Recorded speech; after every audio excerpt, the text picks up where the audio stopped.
Hey friend, Roger Christopherson here again with another first listen review, and I'm very excited to babble about this one. This was one of my favorite bands growing up when I was first getting into music, and I'm talking about Styx. They have a new album.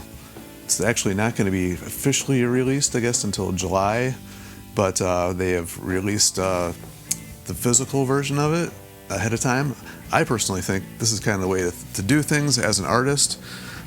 Maybe as a consumer you don't like this quite as much, but they're offering the album. You can buy it on Styx World, their own website, or you can go to any of their shows and it'll be for sale at any of the shows.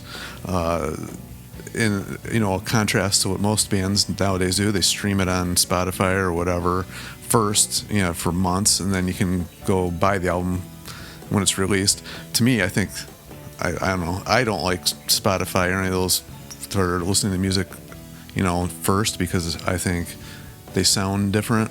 I think the compression and the stuff on those streaming services just destroys. I know some people are going to argue with me on that, disagree with me, but for me personally, that's what I hear. I don't like it. I know you can go in and change the settings and blah, blah, blah. I think it's when you make a CD and it's, mastered to what the band wanted, that's the way it's supposed to sound. And I think when you stream it, it destroys that. My personal opinion.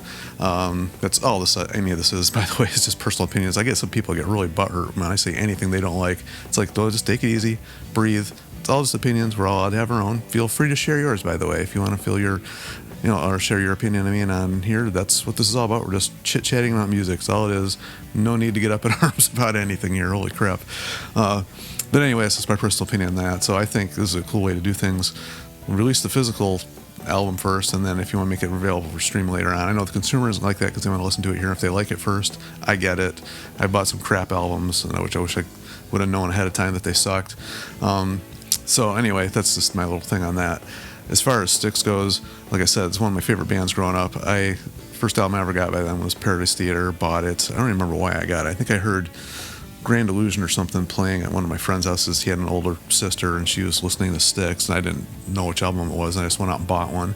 And I remember Paradise Theater, I played that album so much it wouldn't even play anymore. It's got one of the rare ones that I had that I played so many times the needle just wore out the record. So I still have that one just because it did that, and of course I had the cool little embedded thing on the record. And I got Grand Illusion after that, and I remember getting Equinox after that. So those are the first three I got, and that's the sound I grew up listening to. Of course, when Kilroy was here, came out, I got that one, and I know that was like the album that destroyed the band and concept album. So for me, everything from that album and earlier is awesome.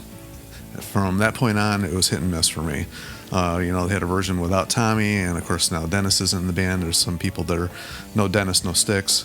I'm not really in either one of those camps. I don't like it when bands change tons of members, but it happens.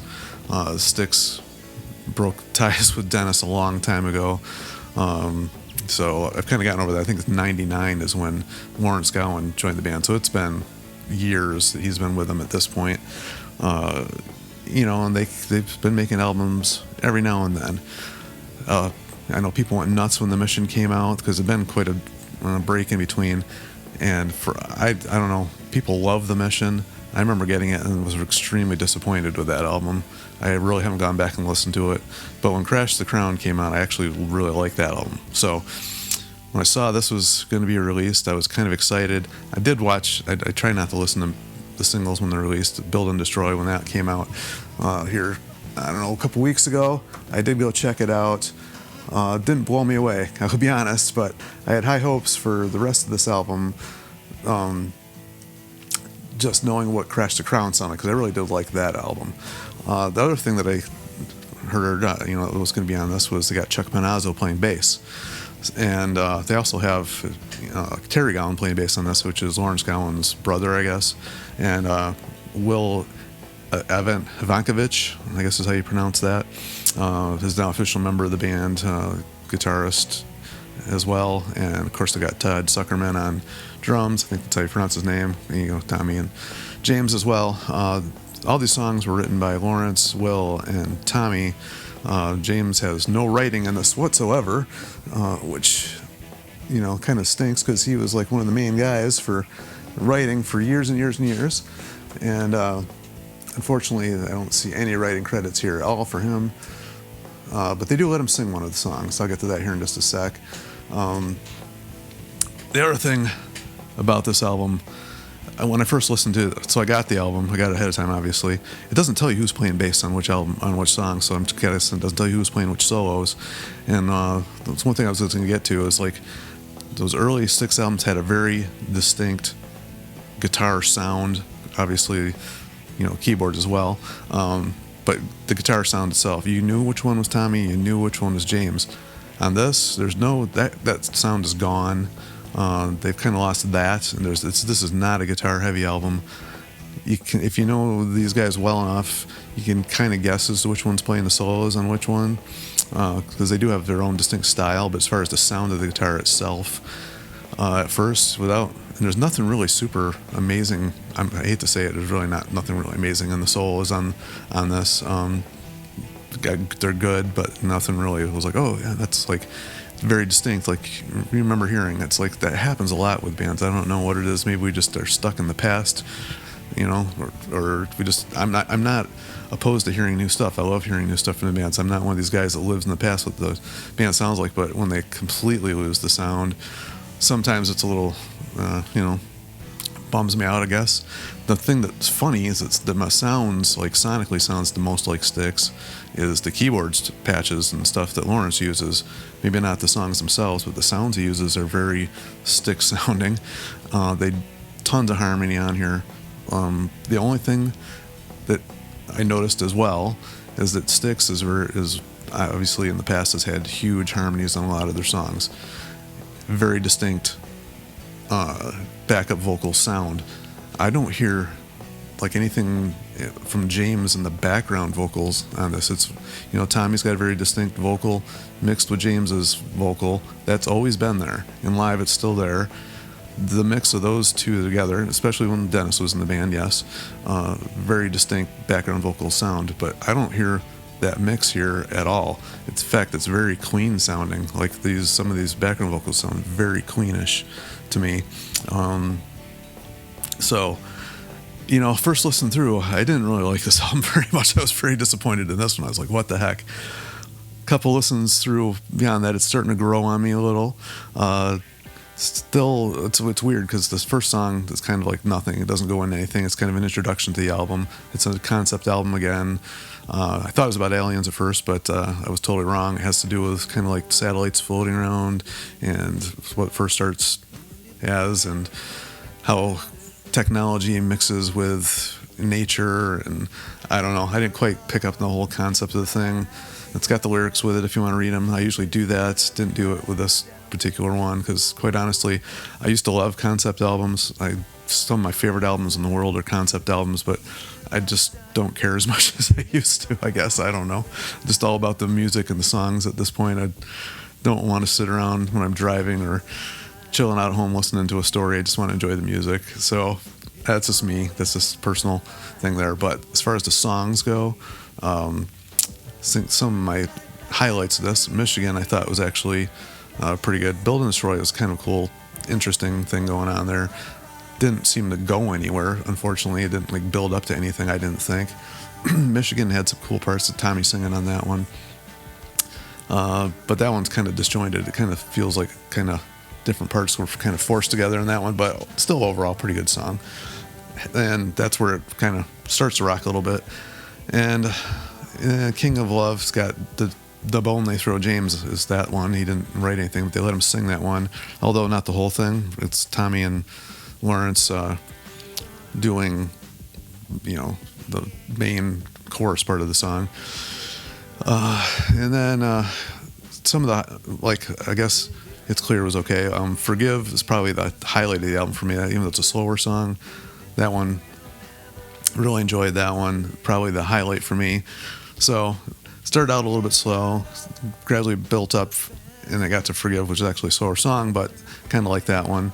Everyone Raise a Glass was actually pretty good too. Didn't mind that one. Again, then it gets to weird for me. Blue Eyed Raven, which is another Tommy song, which I love Tommy's vocals. His voice hasn't lost anything. It's kind of a weird, I don't know, I don't say country, but bluegrass type sounding thing. It gets rocking a little bit towards the end. Got a mandolin solo going on, which was a little weird, but I don't know. It wasn't what I was hoping for as far as building up into something that Tommy usually sings. His songs are usually the ones I enjoy the most, quite honestly. Then She Knows gets a little bit weird. We've got a clarinet solo going on in there. Just some weird stuff going on. I can't remember if it was that one. I'm kind of losing track now. Or Ease Your Mind, where there's like a little circus 3/4 timing going on in the middle of it that really threw me off. It was kind of a strange thing to throw in a song, which I didn't care for that much either. Now, Ease Your Mind is just kind of another little interlude thing. I don't know why that's even on there. It didn't really do anything except maybe set up The Things You Said, which was actually also a very good song. Probably the second best song on the whole album, I think, and probably the most rockin' it gets. I don't know, this album, one thing it doesn't do is rock.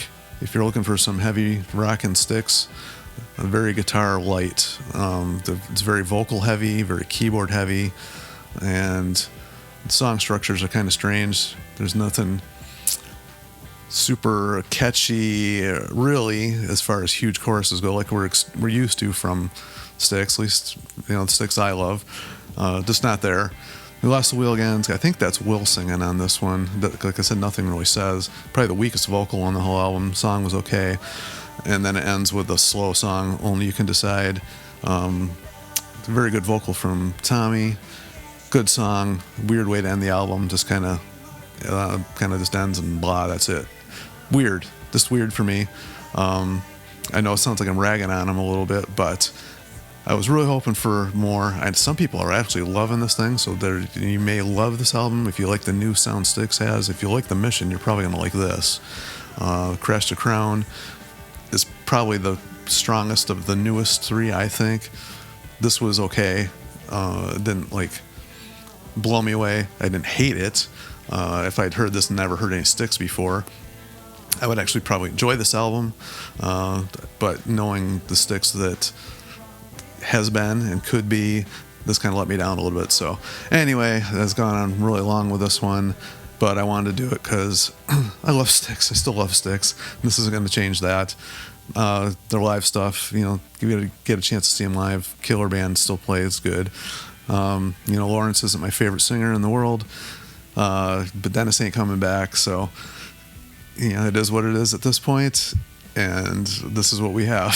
So I don't even know where I'm going with that, but love the Tommy stuff, and even when James gets up there and sings and does his thing live, it's still awesome. I still really enjoy that, and the fact they got Chuck back, at least partially, is pretty cool too. So anyway, feel free to share your opinions on this. You may totally disagree with everything I'm saying, which is fine. Just discussing it, just what we think of it. If there's any of the other more recent ones you think are really good, feel free to comment on that. I think Psychorama was actually a really good album too. So anyway, with that being said, like, share, and subscribe to keep this music alive, because I would still love to keep hearing stuff from these guys. Hopefully they're going to do more than just this. They still obviously are creative, and it's one of the bands that's out there making music. I hate it when bands just live in the past. Maybe this will grow on me. I'm definitely going to listen to it more. I'm not done listening to it yet, but it's starting to grow on me, so maybe after a few more listens I'll enjoy it more. But at this point, that's where I'm at. And until next time, we will see you.